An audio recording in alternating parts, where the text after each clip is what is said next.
sun is falling, speed in the black. Nobody driving, we're in the back to the end of the world.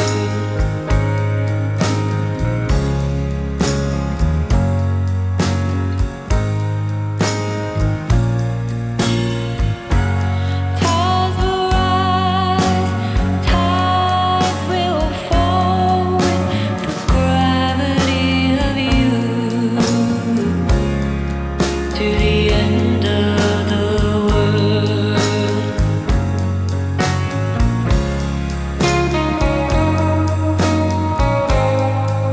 বাংলাদেশের বুকে লুকিয়ে আছে এমন এক রহস্যময় খুম, যেখানে সূর্যের আলো পুরোপুরি পৌঁছাতে পারে না।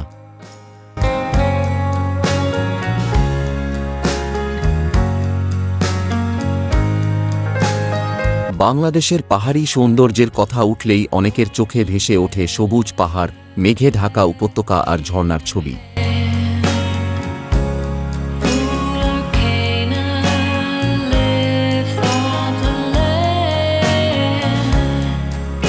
The gravity কিন্তু বান্দরবানের গভীরে এমন একটি জায়গা আছে যাকে একবার দেখলে মনে হয় প্রকৃতি যেন নিজের হাতে কোনো রহস্যময় রাজ্য তৈরি করেছে, আর সেই জায়গাটির নাম Debotakhum. tides will rise, tides will fall. এটি শুধু একটি পর্যটন স্পট নয়, বরং পাহাড়, পানি, অন্ধকার গিরিখাত আর নীরবতার এক অবিশ্বাস্য সংমিশ্রণ, যেখানে গেলে মনে হয় মানুষ সভ্যতা থেকে বহু দূরে কোনো প্রাচীন অজানা পৃথিবীতে চলে এসেছে।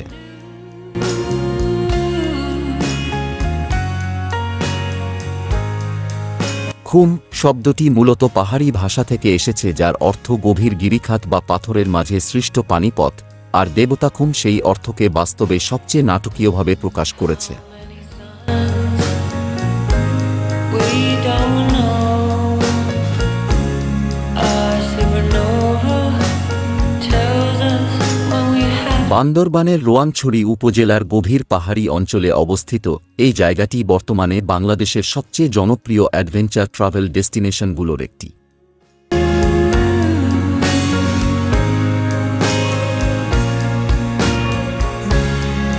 To the end of the ঢাকার ব্যস্ত শহর থেকে দেবতাখুমের যাত্রা শুরু হয় সাধারণত রাতের বাস ভ্রমণের মাধ্যমে।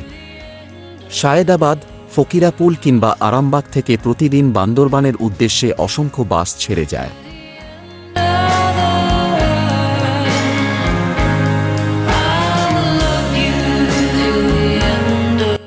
এসি ও নন এসি দুই ধরনের বাসই পাওয়া যায় এবং যাত্রা সাধারণত ৮ থেকে ১০ ঘন্টার মতো সময় নেয়।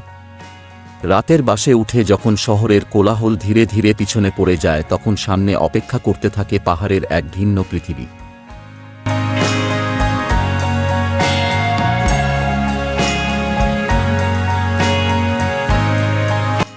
ভোরবেলায় যখন বান্দরবান শহরে পৌঁছানো যায়, তখন চারপাশের ঠান্ডা বাতাস, দূরের পাহাড় আর সকালের নরম আলোই বুঝিয়ে দেয় যে আপনি বাংলাদেশের সবচেয়ে সুন্দর অঞ্চলের একটিতে চলে এসেছেন।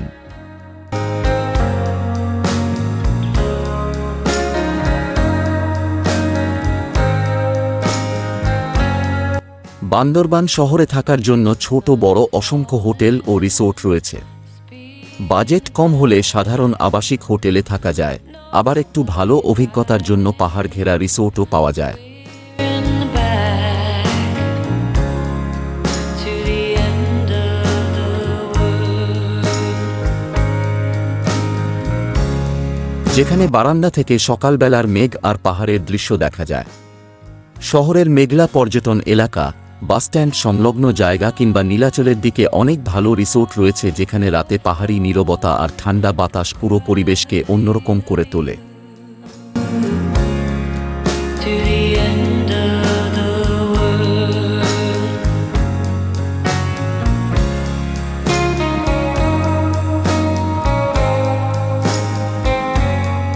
সাধারণত পর্যটকরা এক রাত বান্দরবান শহরে থেকে পরদিন খুব সকালে দেবতাখুমের উদ্দেশ্যে রওনা দেয়, কারণ দিনের আলোতেই পুরো ট্রেকিং শেষ করা নিরাপদ।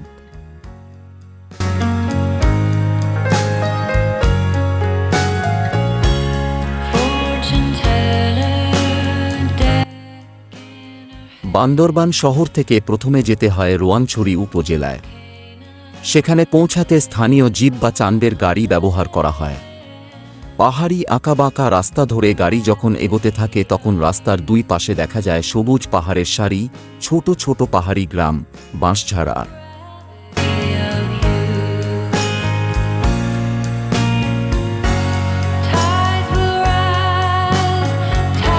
মেঘে ঢাকা উপত্যকা। কিছু জায়গায় রাস্তা এতটাই খাড়া যে মনে হয় গাড়িটি যেন পাহাড় বেয়ে আকাশের দিকে উঠে যাচ্ছে। সর্বপ্রথম রোয়াংছড়ি পুলিশ ফাঁড়ি থেকে পারমিশন নিয়ে কচ্ছপতলি উদ্দেশ্যে রওনা হই। রোয়াংছড়ি থেকে কচ্ছপতলি দূরত্ব 7 কিলোমিটার।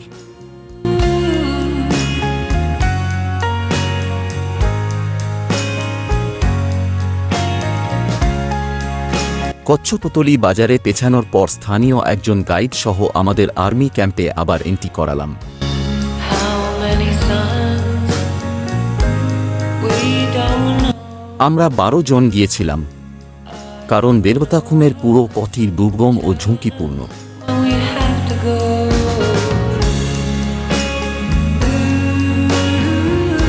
এরপর আপনারা শুধু ভিউগুলো দেখেন আর জাস্ট অনুভব করেন। জীবনে টাকা আসবে টাকা যাবে, কিন্তু এই সময়গুলো আর আসবে না।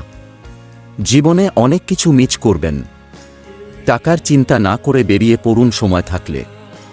আল্লাহ সৃষ্টি এত সুন্দর শুকরিয়া আদায় না করে পারবেন না।